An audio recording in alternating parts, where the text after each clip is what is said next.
All right, and you are? Gary Heyer. Gary, where are you from? From Bloomington. And you are out here today because you're running for office. Yeah, for Minnesota House of Representatives 50B.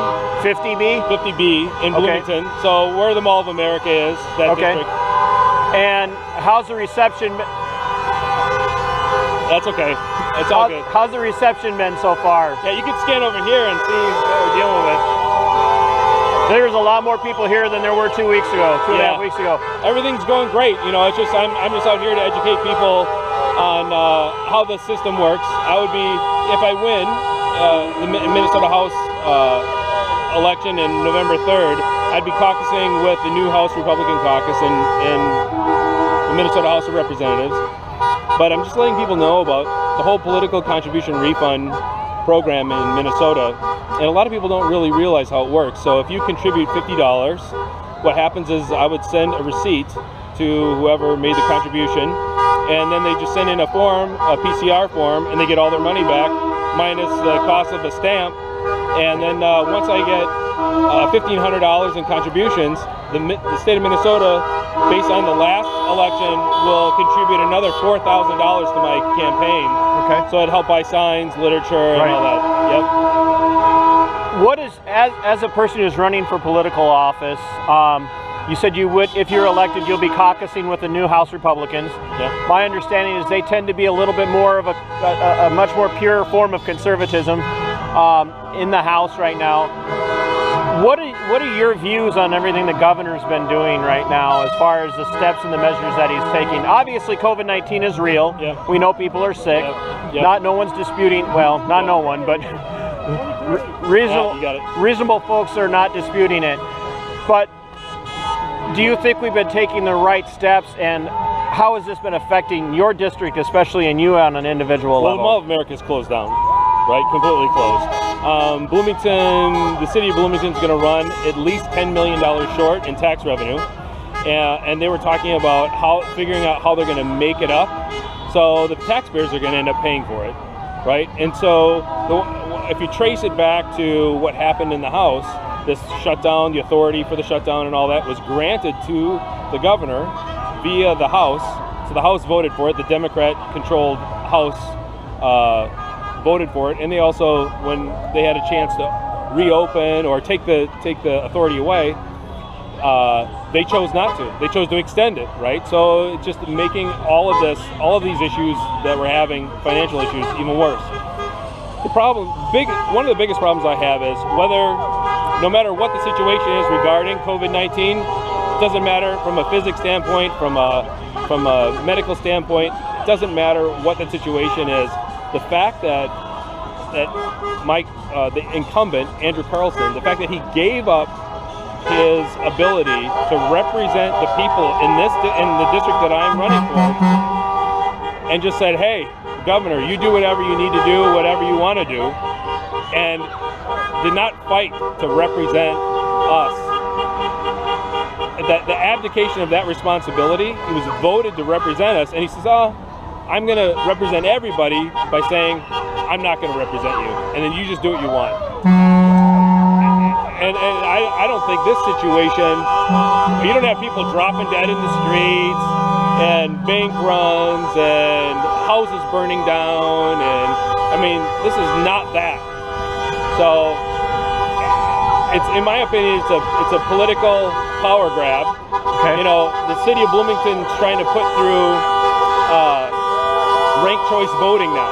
So they're under a state of emergency, and they're saying, well, we want to completely change how people are voting. So you got, on a local level, the city wants to do ranked choice voting, and on a state level, the Democrats want to have mail-in everything, mail in your ballot.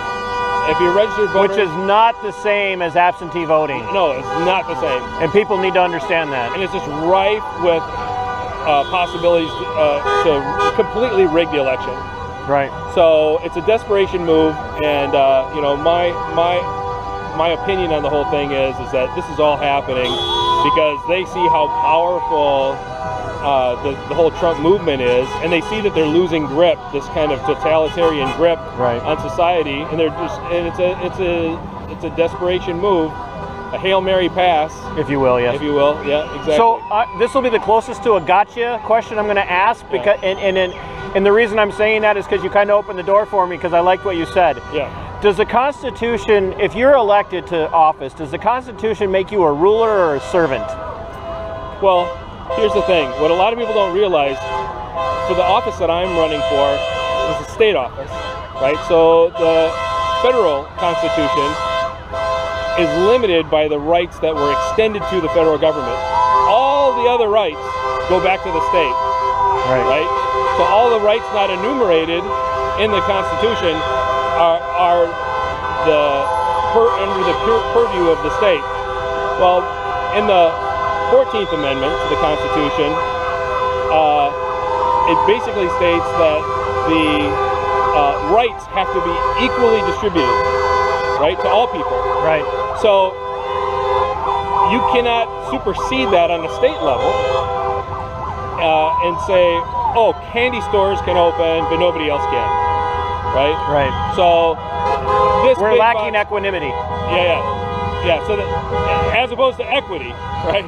Yes. Right. That's a whole nother. You don't listen to Susure, do you? Yeah, no.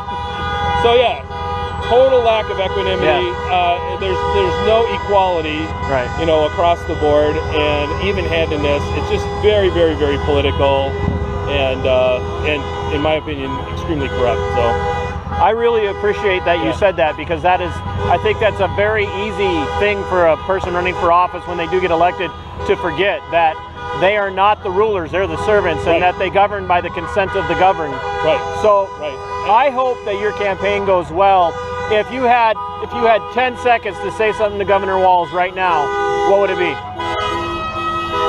Just open everything back up and give up those emergency powers that were granted to you, and that's it. Let's go back to our constitutional republic, that rather than all this emergency hysteria, and look at the situation exactly as it is. If we're having issues in long-term care facilities, deal with long-term care facilities. Awesome. You know, but the fact that we're gonna have a hangover from the situation that's gonna be so outrageous. We're not coming out of this at the end of the year. This is gonna be tough. It's gonna be a tough move. Well, I appreciate your time, and I appreciate your time. Are you on Facebook? Yeah. I'll send it to you in a message so that you can see it. I promise you. And then my website is just vote. VOTE Gary Hire, GARY. I'll put it on there. Yep. I'll put it on there. GaryHire.com. Thank you, Gary. I appreciate your time. Thank you. See, I told you I wasn't going to bite.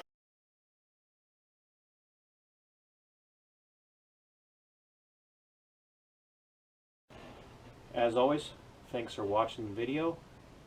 Thanks for being open-minded. Thanks for listening. I would ask that over here in the corner, somewhere on your screen, you hit the subscribe button. It's important, not for me, but because mainstream media, legacy media, isn't going to get the word out. They're not going to let people who don't toe the established line speak.